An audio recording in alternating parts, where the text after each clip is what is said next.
So when his term was up, Yeah. that was the end of it, and that's when he started working for the Republic Airlines. But he said even now, he was telling people back, and this was in the 80s, he was telling pilots, if you see an UFO, don't report it. If you do, one, you're not going to be flying for our air anymore, and two, you're going to lose your pilot license. There's actually a thing called service now, CIRVIS, and it's part of JANAP 146, Joint Army-Navy Publication 146, which is part of the official communication rules for how to report objects like this.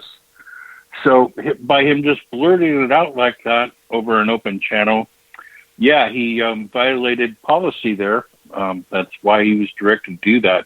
Had he followed service communication guidelines, he might not have been met so abruptly like that. I use the term might not, because still whenever you see something like that and you report it, you run the risk of other people wanting to question everyone that might have seen it as well. Oh, yeah, he said it was... And especially when government agencies become involved in the questioning, it can become quite tedious and methodical for everyone involved. Oh, yeah, he said that actually he was told if he talked about it, a lot of bad things could happen.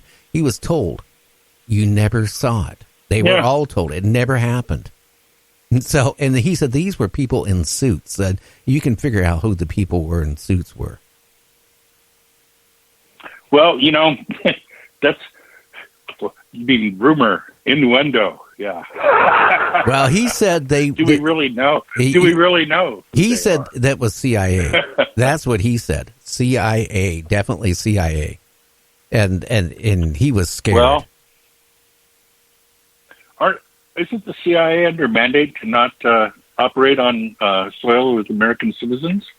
Yeah, sure. Yeah, okay. Yeah. Do you believe that one? But, the NSA or the DIA, there are many enumerations of security agencies with national security as their umbrella. And to tell you the truth, the first account of Men in Black, and when you go all the way back to like the Maury Island incident, that actually took place before there was an Air Force. It was Army Air Force at the time, mm-hmm. Like Rosley Army Airfield, where the 509th Bomb Squadron was stationed. So, yeah, there was no Air Force in 1952 or 41, either of those times. It was all Army. So the reactions to the way that the different branches handle things, I think, are to be examined.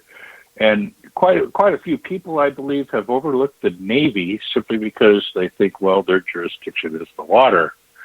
What would they know about UFOs? Yeah.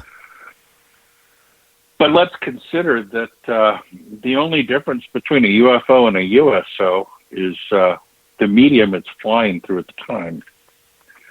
Other than that, the characteristics are exactly the same because they're the same object. Not only that, they use the same means of propulsion, whether they're going through space, our atmosphere, or through the ocean. It's blatant, right in our face fact that the Earth is mostly water, so it only stands to reason that they would probably have quite a presence there if they are here, perhaps even more than us because of their capability to travel at will where they want with the same ease.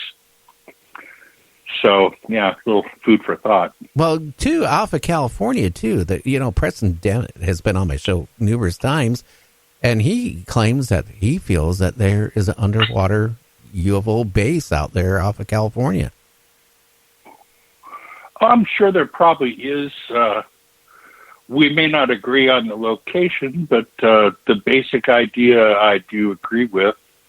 I would tend to think it would be further west of Catalina, further west of the west side of Catalina, more after the continental shelf drops off pretty severely, maybe out in that area.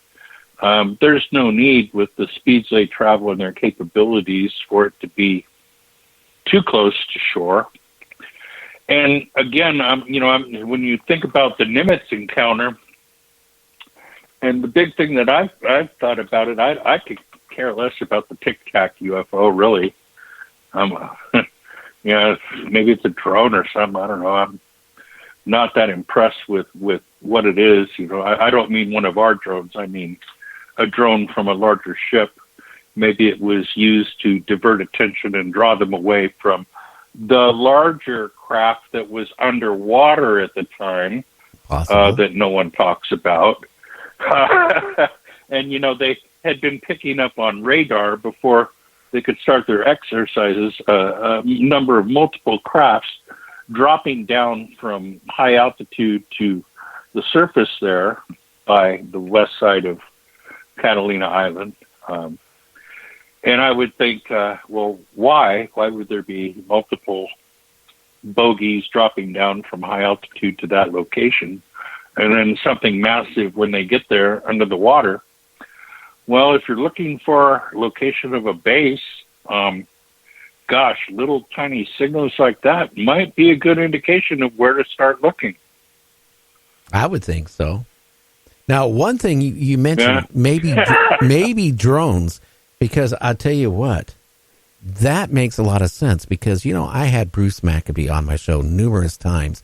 He did the math, and he said, any human to do when that Nimitz thing, okay, with chasing the UFO, if that would have been a humanoid in it, unless they had some type of device, they would be liquefied from the stops and turns and everything at high speed that it was going on.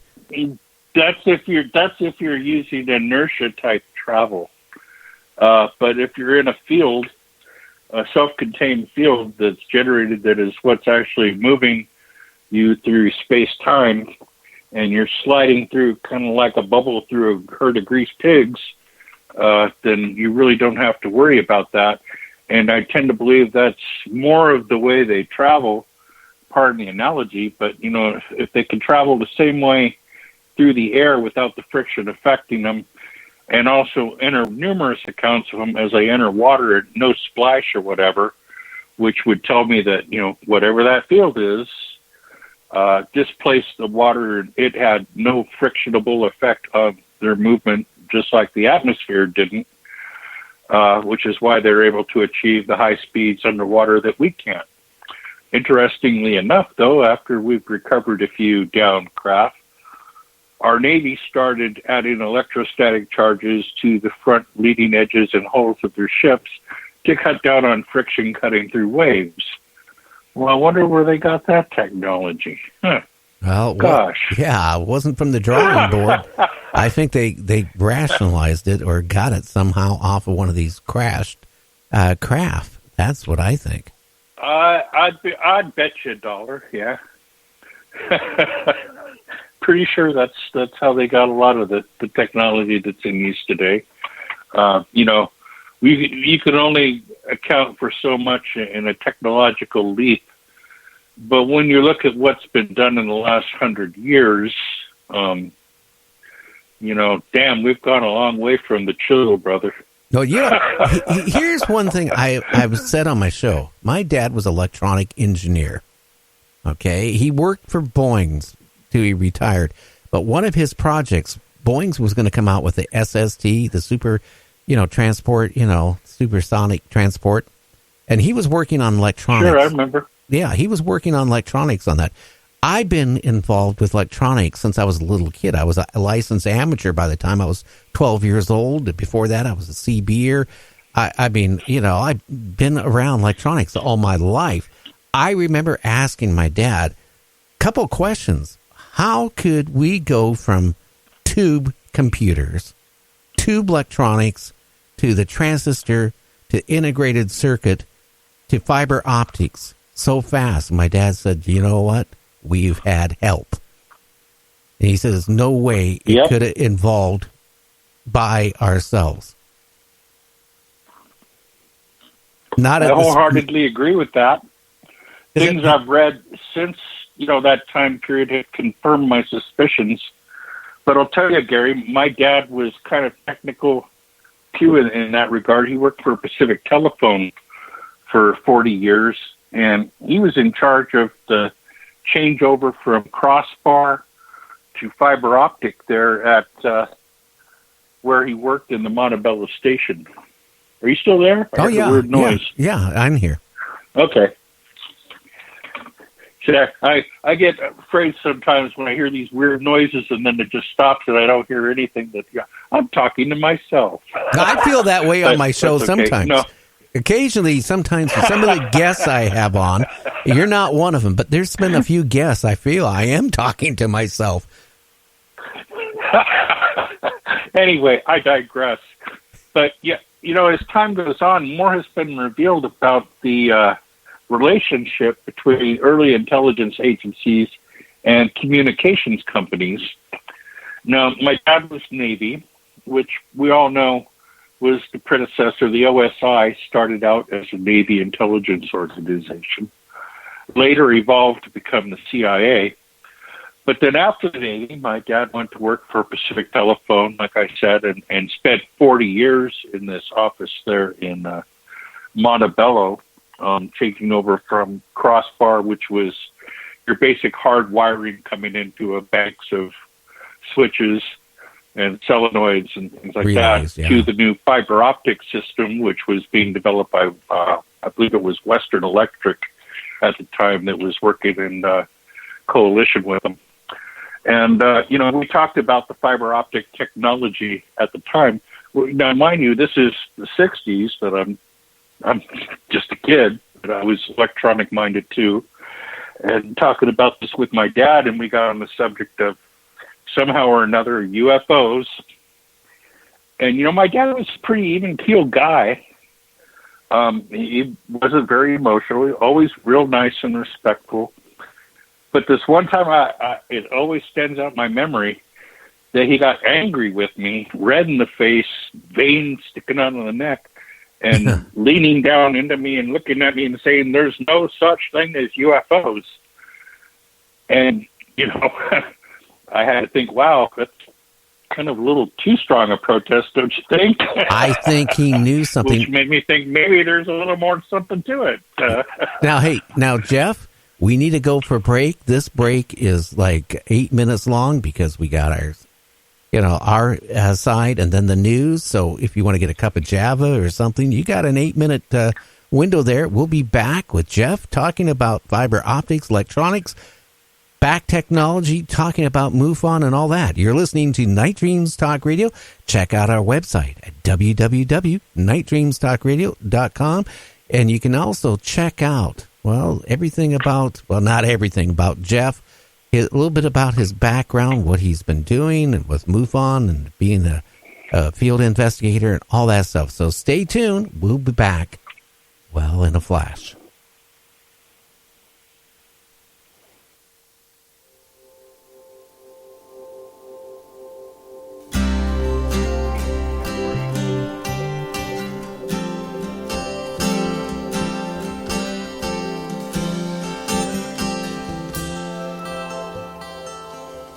You and I